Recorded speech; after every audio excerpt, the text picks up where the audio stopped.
We call this Super Friday. Or do we? Unless you have no interest in the game whatsoever. And there's plenty of people like that. Then I totally understand it. But for you folks who don't have a betting interest in the game, but you go to a Super Bowl party, which is most of the country, by the way, according to statistics, if you believe that. Got some of the best Super Bowl squares you can pick. Science has determined the best numbers to pick for your Super Bowl party squares. You know, where you pick a thing, and if the scores line up, you win money, blah, blah, blah. So we got that to entertain you. Got some news to talk about, too, though. President Trump has made his biggest push ever for the SAVE Act. I know he's been in favor of it the entire time. He's been the one behind the scenes pushing these lazy GOP, old, crusty Republicans to push for this thing. You know the Democrats are going to fight against it. But this is the biggest push yet, which means action on that may be coming very, very quickly. We're also going to talk about the Olympics. The Winter Olympics are starting. That's the next big event after the Super Bowl. We'll talk about all this stuff and more, but first of all, let's get to it. Thanks for finding the Wicked Radio live stream. All your favorite channels, Facebook, X, YouTube, all that good stuff, and the audio podcasts as well, wherever you like to get those. Let's get right to the Super Bowl. You're like, oh, God, I hate these two teams. I know. Like I said last week, this is a massive cultural event, though, especially this one with you-know-who performing at the halftime entertainment show.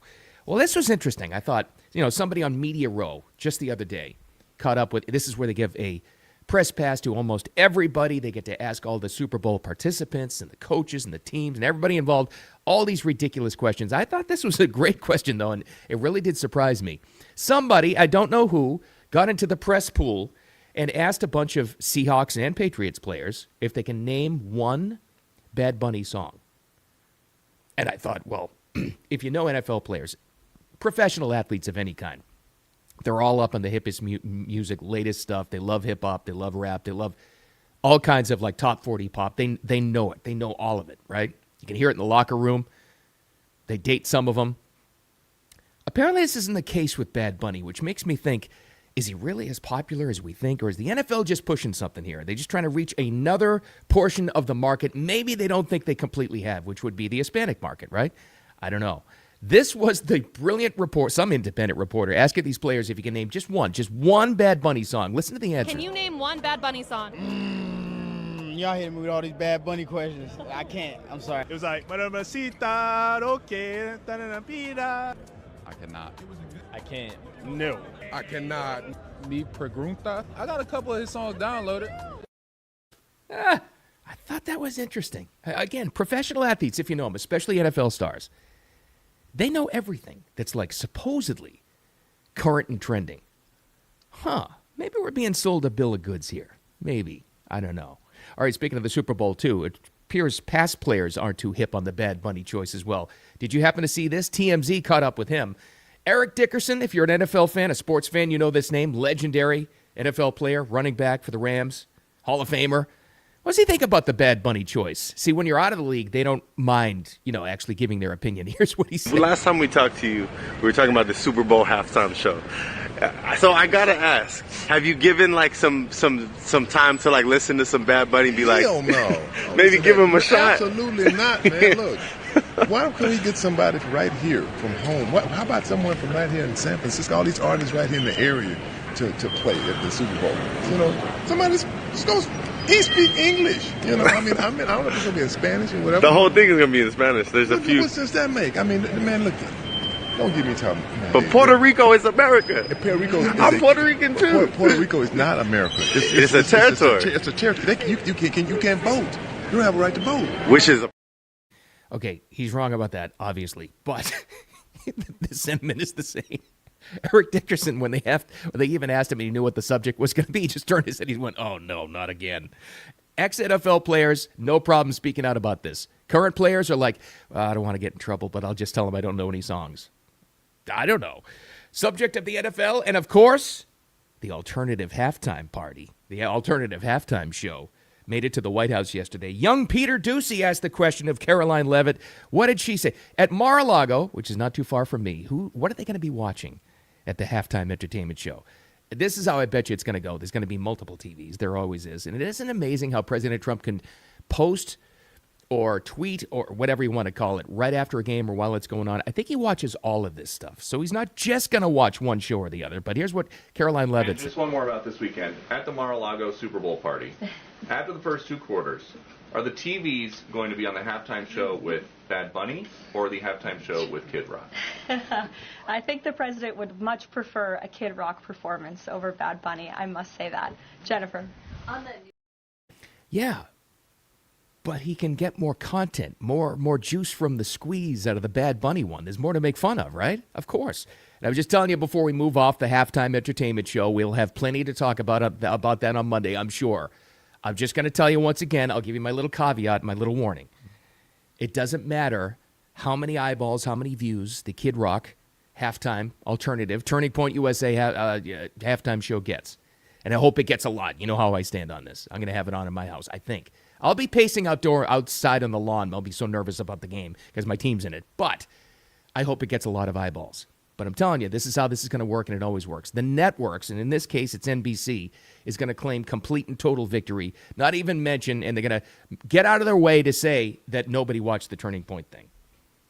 Don't believe them. It's not going to beat it. It's just about taking eyeballs away and sending a message to the NFL. That's all. All right, let's get to some news concerning President Trump. His biggest push yet for the SAVE Act. I know he's been actually, a driving force behind this. He's been the ones putting the pressure on John Thune and Mike Johnson and all the otherwise normally completely lazy Republicans to get this thing done because the Democrats are against it. But voter ID and securing our elections has never been more popular. He said, this was a national prayer breakfast yesterday. This is what he said about it, bringing the point home. And this is what he's so good at. People who don't understand Trump don't understand how he's able to simplify issues and point it out and make the listener or the viewer say, yeah, he's right about that. Of course, what are we doing here? He is the best at that. That's why he's so persuasive. Like this. It polls at 97%. And even the the people, the voters, are at 82% for voter ID, but the leaders don't want to approve it. They said they will strike. They will not allow it to happen. It's polling at over 90%. It's called voter identification. When you go to the polls, you show, yes, my name is so-and-so, and I live in the country. I'm here. I can vote. They say, that's not allowed. And no, everyone's trying to figure it out. And they do something to win. You know what it is? They cheat. But let's get on to another subject. That's the greatest thing about, Trump will have an event. That's the National Prayer Breakfast. Preachers, evangelicals, everybody in the audience, and he goes off on tangents of what he wants to talk about, including the SAVE Act, to make sure that it's done. In fact, he followed it up with a Truth Social post, which of course makes its way over to X, formerly Twitter, where he says, Americans' elections are rigged, stolen, and a laughingstock all over the world. We're either going to fix them, or we won't have a country any longer. I'm asking all Republicans to fight for the following. Save America Act. All voters must show voter ID. All voters must show proof of United States citizenship to register. No mail-in ballots except for illness, disability, military, or travels. I'll say it again. Nobody is better at simplifying an issue.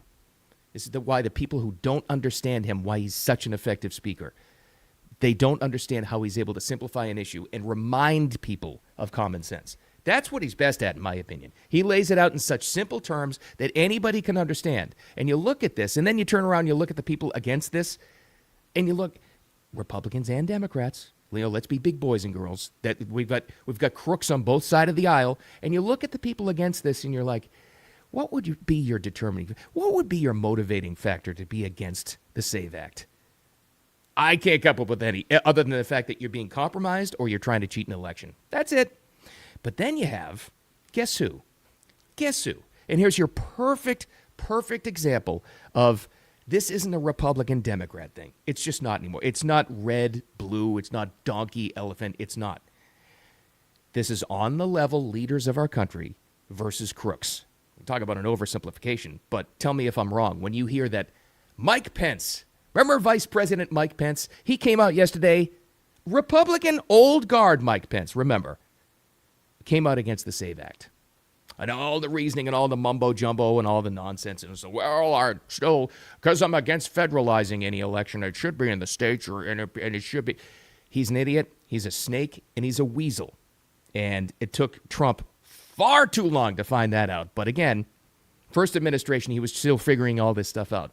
But Mike Pence is a shining, perfect example that even Republicans are against this thing. And those are the ones you got to root out. It's not just bake it into the cake in your reasoning and your logic. The Democrats are going to oppose it because they can't win national elections without cheating. They can't. That's factual. I'm an independent and I'm telling you that. But also, the real danger here are the Republicans voting against voter ID. Those are the biggest snakes of all. We'll see. We'll see how it all shakes out. Hey, past the Super Bowl now, not to look past your weekend. I would never want to do that. I know a lot of us are looking forward to it. The next big sporting event that'll capture the eyeballs and the attention and the passion of the world, right, will be the Winter Olympics. You think it will? I don't know. We'll see. I think it'll be a good Winter Olympics. Let's see. But now it begins on Friday, and this news has already come out. And now watch the difference between the Winter Olympics in Europe and juxtapose that with the Summer Olympics coming up in the U.S. President Trump has already said, he's on the record, and he's already put people in place on the U.S. Olympic Committee to make sure this doesn't happen, where you're going to have, I would bet, 0 trans athletes, transgender athletes, like we saw with the Olympic boxer, the male boxer beating the tar of the female boxer not too long ago. I would bet you're not going to see that in L.A. this summer. But you're seeing it in the Winter Olympics because we can't have any control over that.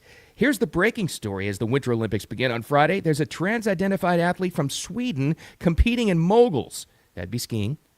She identifies as male, competes in the female category, and has not started any medical transition. Oh, so you flat out are a dude. His name is Ellis Lundholm. That's what was headed in that direction. And it's fitting, I think, that this discussion came up during now there's all kinds of like House hearings on the floor that happen that nobody pays attention to. You would only see them on C-SPAN. This was a protecting or in the benefit of women conference. I don't know what it was. But can I play for you just a second? It's a little long.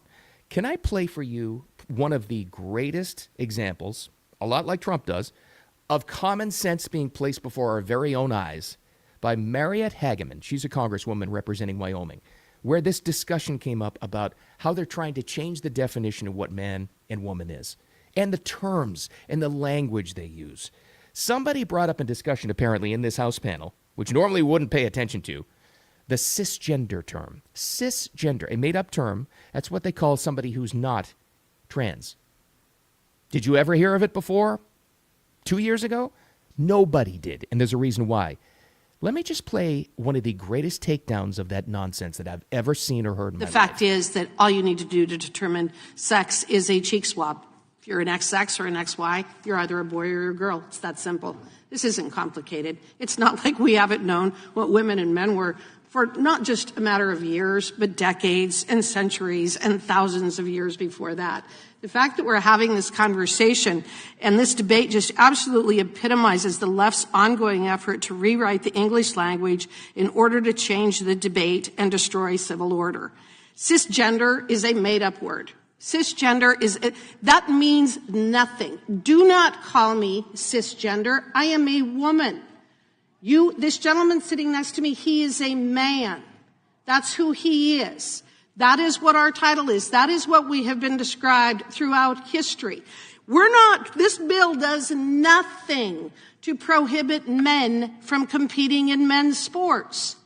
I will repeat, this bill does nothing to prohibit men from competing in men's sports. It does prohibit men from competing in women's sports. It is that simple. All we have to do is look at what happened during the Paris Olympics, where we watched a dude beat the hell out of a woman in a boxing match, and we have people on the other side of the aisle who actually believe that that is okay. That man is not a woman. He has been tested repeatedly. That is a man, and he... So, I know it was a little long, sorry, but I like her a lot. Mariette Hageman. Sometimes you need that. Sometimes we need somebody like that to go off on the side of common sense. It's unbelievable. And she said it there. She goes, I can't believe we're having this discussion. I can't believe this is up for debate. I can't believe. Nobody can. We go so far into the nonsense and the changing of the words and the parsing of words and the qualifying everything we say. Well, we're not sure. It's never been defined. Listen, they try to confuse by design. It is that simple. It's like what President Trump said at the prayer breakfast. It's that simple. You're against voter identification because you want to cheat elections. It's this simple. You're trying to change the definition of what a woman and a man competing in sports is to confuse the issue where there's no confusion. There never was. There shouldn't be in the future. And finally, people have the guts to come out with common sense to actually say that. Finally. And it took this much. And she said something there that really struck me. I don't know if you caught this either. She said for the sole reason, in her opinion, is to cause civil disruption. Isn't that right? I mean, why else would you be so in favor? Well, it's because we want to protect the rights of trans people. Everybody wants to protect them. This is what you got to get straight. Nobody wants harm to those people. Nobody cares. Common sense Americans who just want to work and live and enjoy their lives and raise their families, they don't care what you identify as. It's when you change everybody else's definition and force us to go along with it. That's where people stand up and have a problem. And that's what's starting. It's so... It's amazing it got this far. She's right. It's unbelievable that this debate is even happening. But here's the thing. It needs to happen. And it is. And that's a good thing. Take that for good news. All right. Let's get to this. Back to the Super Bowl for a second. Bill, I'm sick of hearing about the Super Bowl. Oh, I'm not the only one. I'm just trying to add some fun to it. This thing will take over the media, if it hasn't already, from now all the way through Sunday and then into Monday again. That's how big of a cultural event it is. Now, told you before, I'm such a psychotic with sports, I can't bet. I couldn't bet a dime without getting a heart attack over this stuff. I couldn't do it. Maybe you do. And I know that sports betting, online legal sports betting, is a major part of all of these leagues, not just the NFL. They've actually bought into them now. The networks, ESPN has their own ESPN bets. It's part of what it is. So that's why you're hearing more these days about the Super Bowl odds, which are a little interesting this time around. Because as it stands right now, let me check again. Friday morning, unless you're watching this in real time and replay later on or listening later on, this may change. But so far, the Seahawks are still favored by 4.5 points. So they're the favorite. No big surprise there. Great team, right? But this is amazing. Pretty much, and Polymarket has come out with this, and they kind of compile all the bets and all the odds and kind of look at everything, the odds. Polymarket, and this is consistent across all of these types of sites, 69% versus 31%, they think the Seahawks are going to beat the Patriots. 69-31, that's consistent across all betting lines, which is absolutely kind of amazing. Basically what that means is almost a vast majority of all the bets that are happening, legal and probably non-legal, are going for the Seahawks. Thought it was interesting.